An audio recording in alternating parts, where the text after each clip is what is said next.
If you want to open apps in split screen view on Samsung Galaxy Tab A11, then we have a couple of ways that allow you to do so.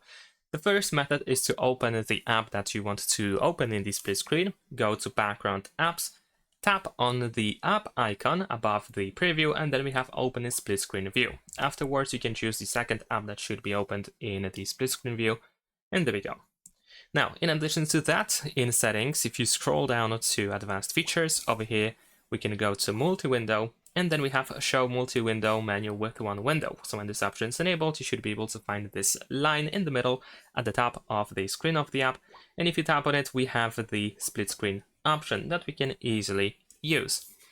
And last but not least, we can also use the swipe for split screen gesture.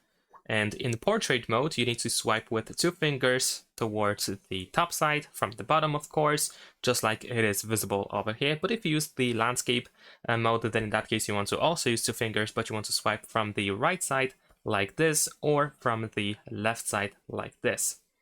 And that's pretty much it. Thanks for watching, leave a like and subscribe.